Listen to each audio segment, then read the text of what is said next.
Who doesn't love New Orleans with its world-class food, sensuous jazz, with a joie de vivre, that joy of life that pops up out of just about every pothole, and we got a lot of potholes. In New Orleans, we have a lot to celebrate. There are things that we anticipate, but there's just some things like violence and crime that is difficult to tolerate. One of the things we've learned about children in our community is that 1 in 5 children have witnessed a murder, 1 in 3 have witnessed domestic violence, 4 in 10 have seen someone shot, stabbed, or beaten, and over half have had someone close to them murdered. This is a statistic and a situation in a city that it's hard to live with when we think about these are our young citizens. One of the things we at emPOWER NOLA decided is that we needed to do something collectively.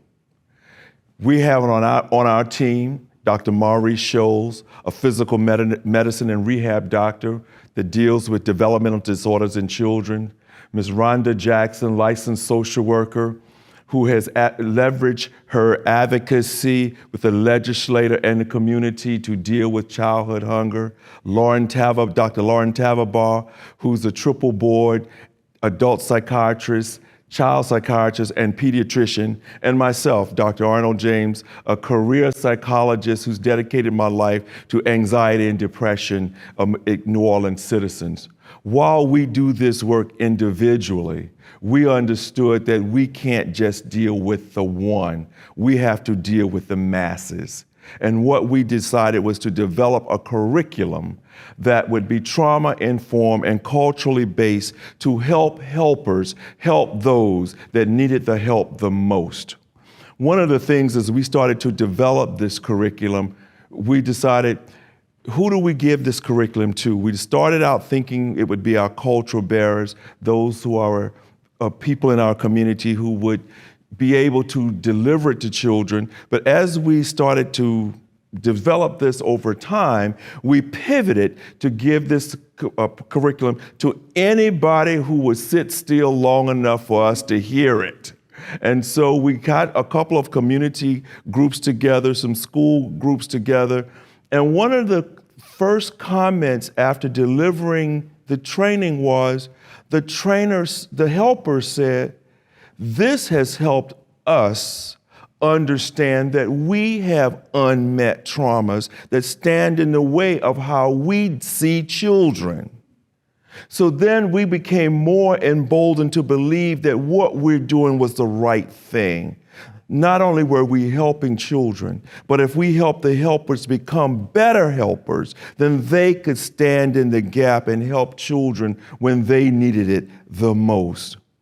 One of the core principles of this curriculum was psychological first aid. Now, everybody's heard about first aid. You know if you cut your finger, you get a Band-Aid. You know if you've got a bruise, you get antiseptic. But what happens when you're distressed? What happens when you're upset? What happens when you experience trauma, and God forbid, complex trauma? One of the things that psychological first aid does, it helps people to capitalize on their resilience. When we're talking about psychological first aid, it is not evidence-based, but it is evidence-informed approach to help people deal with their distress in the moment. It's a portable kind of technique that it doesn't require special training in able to apply this to people. I've applied this in my individual practice when psychotherapy was not necessary. Something like psychological first aid was. For example, one of my patients, Josh's mother called me in tears and said, "Dr. James, please help me. My son is in a dark space. I really don't know what's going to happen with him." Josh had been a kid I'd seen when he was about 10. It's about 6 years now, but now he's dealing with adolescent issues. And so I told the mother, give Josh my number, because that's the kind of therapist I am. I want the kids to have my number, that they know that they can call me at any time. I also joke with them, not on Sundays during brunch time, but I still will get to you when I can get to you. And it doesn't matter, even if it's brunch and it has happened, I still answer the phone. When it comes to back to Josh, I said, Josh, buddy, what's going on? I didn't say what's wrong with you. I asked him what was going on, what was happening to you. Josh said, during the storm, I left. I wasn't feeling safe in New Orleans. I went to live with my father. The parents were divorced. I went to live with my father. Turns out he was not as engaging with me and supportive of me as I thought my dad would be of his adolescent son. And I started to feel sad. At the same time, COVID happens.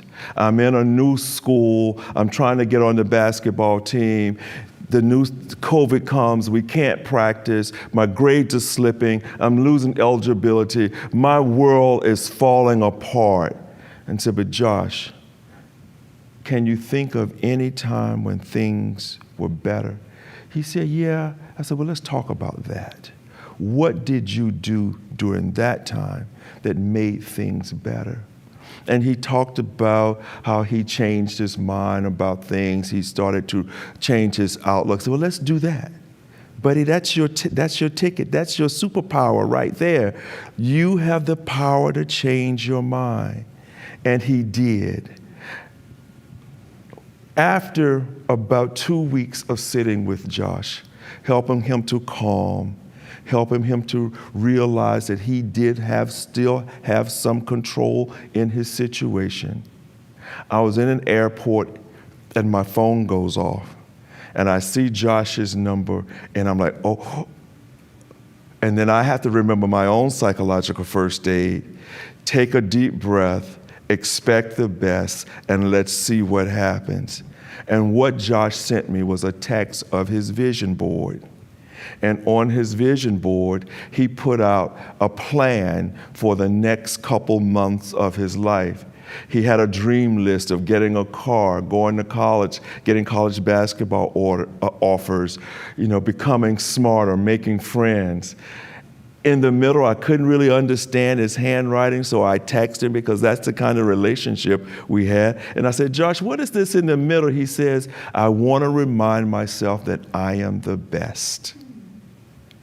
It was in that moment I started to warm and realize that all of the work that we do in emPOWER NOLA, everything that we do for children in the community is important. Every time we meet a group or a group cancels, we just keep fighting to get another group on the agenda because it is so important that we help these helpers, help these children. And when I looked in the corner of Josh's vision board, then I knew this work is the work that we're supposed to do because Josh wanted to remind himself through our relationship that he mattered. And this is the message for all of you. If there's a child out there to you that you think matters, then you have an obligation and a responsibility to join us in the work that we do with emPOWER NOLA and help helpers, help those that matter. So at the end of the day, everybody can participate in the celebration.